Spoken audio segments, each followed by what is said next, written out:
நினைப்பாய் நண்பரே, காலம் வந்தாயிற்று. தேவனின் முன்னத்தாய் நீ நின்றிடுவாய். இயேசுராஜன் வரும் நாளிதை நினைவு கொள். நியாய தீர்ப்பதின் நாள் தாமதம் ஆகுமா? நினைப்பாய். ஆண்டவராகிய இயேசு கிறிஸ்துவின் மகோன்னத நாமத்தில் உங்களை அன்புடன் வாழ்த்துகிறோம்.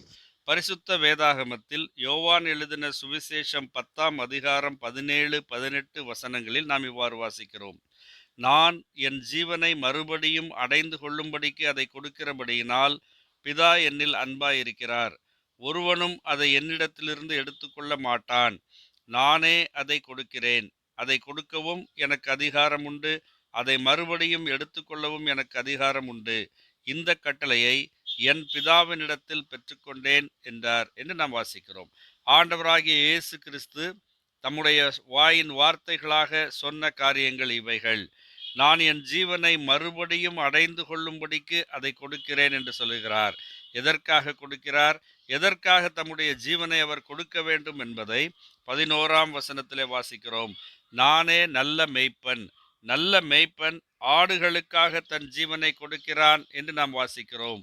ஆம், ஆண்டவராகிய இயேசு கிறிஸ்து வழிதப்பி போன ஆடுகளாகிய நமக்காக நம்மை மீட்டு கொண்டு மீண்டும் தம்முடைய மந்தையிலே கொண்டு வந்து சேர்ப்பதற்காக நமக்கு பாவ மன்னிப்பை அருளி செய்து நமக்கு நித்திய ஜீவனை கொடுத்து நாம் அவரோடு என்றென்றும் வாழும்படியாக, நம்மோடு கூட அவர் வாசம் பண்ணும்படியாக அவர் ஜீவனை கொடுக்க வேண்டியது அவசியமாயிருந்தது.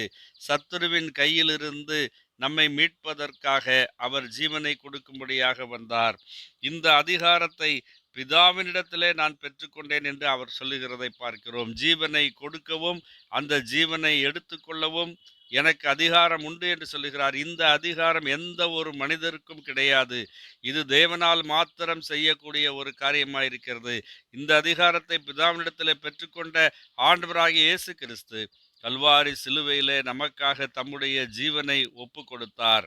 அவர் ஜீவனை விட்டு மரித்து அடக்கம் பண்ணப்பட்டு 3ஆம் நாளிலே உயிரோடு எழுந்தார்.